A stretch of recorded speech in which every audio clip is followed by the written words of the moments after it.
திருவண்ணாமலை கார்த்திகை தீப திருவிழாவின் 7ஆம் நாளான இன்று தேரோட்டம் நடைபெற்று வருகிறது. இது குறித்த விவரங்களுடன் செய்தியாளர் சதீஷ் இணைந்திருக்கிறார்.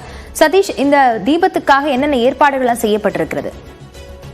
கட்டாயமாக நினைத்தாலே முக்கிய தரக்கூடிய திருவண்ணாமலை அண்ணாமலையார் கோவிலில் திருக்கார்த்திகை தீப திருவிழா டிசம்பர் 4ஆம் தேதி கொடியேற்றத்துடன் தொடங்கி தற்போது வெகு விமர்சையாக நடைபெற்று வருகிறது. தீப திருவிழா 7ஆம் நாளான இன்று மகா தேரோட்டமானது தொடங்கியுள்ளது.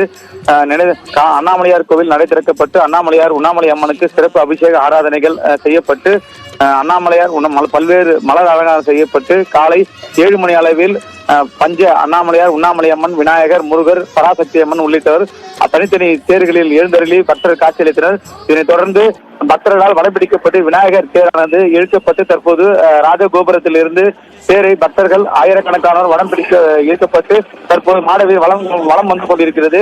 விநாயகர் தேரானது நிலை அடைந்தவுடன் அதனைத் தொடர்ந்து முருகர் தேர் பக்தர்களால் வடம் பிடிக்கப்பட்டு மாடவியில் வளம் வந்து நிலை அடையும். நாம் அவருடன் எதிர்பார்த்து கொண்டிருக்கும் மிகப்பெரிய தேரான மகாரதம் என்ற கூடிய அண்ணாமலையார் தேரானது பிற்பகல் 1 மணி அளவில் பக்தர்களால் வடம் பிடிக்கப்பட்டு இழுக்கப்படும். இந்த மகாரதம் என்ற கூடிய அண்ணாமலையார் தேரை கிட்டத்தட்ட 5 லட்சம் பக்தர்கள் வடம் பிடித்து இழுப்பார்கள் என எதிர்பார்க்கப்படுகிறது. குறிப்பாக திருவண்ணாமலை முழுவதும் இந்த தேரோட்டத்தையொட்டி விழாக்காலம் பூண்டுள்ளது.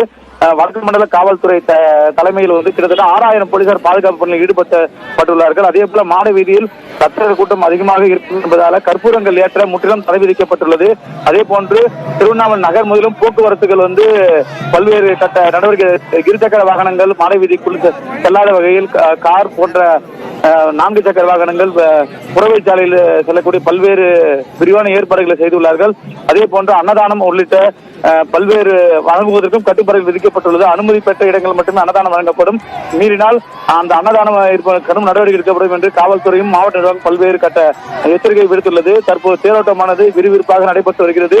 திருவண்ணாமலை இந்த தேரோட்டத்தையொட்டி விழாக்காலம் போன்றுள்ள சுற்றுவட்டார கிராமங்களில் இருந்து ஆயிரக்கணக்கான பக்தர்கள் இந்த தேரினை காணவும் தேரினை வடம் குவிந்து வருகிறார்கள். அவன்யா, விவரங்களுக்கு நன்றி சதீஷ்.